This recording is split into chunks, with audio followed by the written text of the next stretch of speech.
So এটা এই একটা জিনিস, it is a matter of proud for me, because এরকম বড় বড় কোম্পানি যতটুকু বাংলাদেশ ক্রিকেটের সাথে অ্যাসোসিয়েট হওয়া শুরু হবে, এটা আমাদের ক্রিকেটের জন্য বেটার, প্লাস আমাদের ক্রিকেটারদেরকেও একটা ইনসেন্টিভস দেওয়া কোনো সিরিজে ভালো করার জন্য।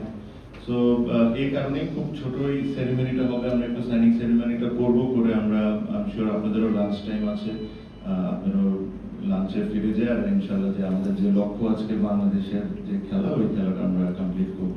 আমি একটু রিকোয়েস্ট করবো সুমন ভাইকে অল্প কিছু বলার জন্য।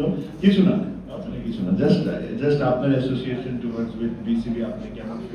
থ্যাংক ইউ জানাতে চাই সবাইকে যে তামিম ভাই থাকাতে আমি ভেরি প্রাউড যে চেরির থেকে আমাকে গতকালকে আমরা ডিসাইড করেছি যে আমরা একসাথে কিছু করতে পারি নাকি। তখন আমাকে বললো যে অস্ট্রেলিয়া কাপের জন্য কি আমরা একটা আছে, ঠিক আছে তাহলে আমি একটা এই অস্ট্রেলিয়া কাপের জন্য ফ্রি গাড়ি দিতে হবে, বিকজ অফ তামিম ভাই I am here today. Thank you. ইনশাআল্লাহ। সো এটাই মানে এটা হলো it's a good start for BCB, and I am sure ভবিষ্যতেও এরকম বড় বড় ব্র্যান্ড বিসিবির সাথে জড়িত হবে। এটাই আমাদের কাজ।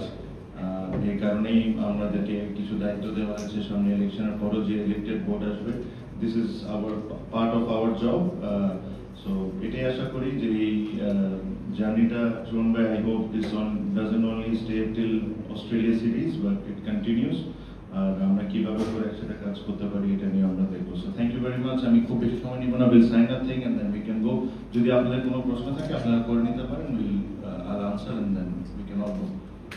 একটা ছোট্ট প্রশ্ন আছে যে আপনারা অ্যাডহক কমিটি অ্যাডহক বেসিসে এই স্পন্সরশিপের কাজগুলো আমরা দেখতে পাচ্ছি সিরিজ বাই সিরিজ, এবং সেটাই তো আসলে হওয়ার কথা। এটা কি আসলে এক ধরনের প্রিপারেশন? আমি শুধু স্পন্সরশিপের কথাটা বলছি, গত 1-1.5 বছরে বাংলাদেশ ক্রিকেটে অর্থের প্রবাহটা আসলে খুবই কম। আপনারা কি এইখানেও আসলে উইকেটে সেট হয়ে নিচ্ছেন কিনা? উইকেটে সেট হয়ে নিচ্ছে না, বিকজ আপনি যদি মনে করেন যে আমি প্রথম দিনই এসে একটা জিনিস বলেছিলাম যে আমাদের সবচেয়ে বড় যে জিনিসটা নিয়ে কাজ করতে হবে, ইটস দ্য রেপুটেশন। আর আপনি রেপুটেশনটাকে কিভাবে ঠিক করবেন? যত কম আউটসাইড ক্রিকেট নিয়ে আলোচনা হবে, যত ভালো ভালো জিনিস বিসিবির সাথে জড়িত হবে, যত ক্রিকেটিং অ্যাক্টিভিটিস নিয়ে ডেভেলপমেন্ট নিয়ে আমরা কথা বলবো। সো রেপুটেশন জিনিসটা এইভাবে আস্তে স্টেপ বাই স্টেপ জিনিসটাকে ঠিক করতে হবে। এটা একদিনে ঠিক হবে না, ঠিক এটা আস্তে আস্তে করে স্টেপ নিতেও আমরা ওই স্টেপগুলোই নিচ্ছি। আমি আবারও বলি যে আমি যদি বসে চিন্তা করি যে কে 11 জনে খেলবে বা কে কেমনে ব্যাটিং করবে আর বোলিং করবে, এটা কিন্তু আমার কাজ না, এটা আমার দায়িত্ব না। আমার দায়িত্ব হলো বিসিবি কিভাবে করে সঠিকভাবে চলবে, বিসিবিতে ডেভেলপমেন্ট কিভাবে করে হবে, ক্রিকেটারদের ফ্যাসিলিটিস আমি কিভাবে বাড়াতে পারি, বিসিবির আয় আমরা কিভাবে বাড়াতে পারি, কিভাবে আরো স্পন্সরদেরকে অ্যাট্রাক্ট করতে পারি। This are my jobs.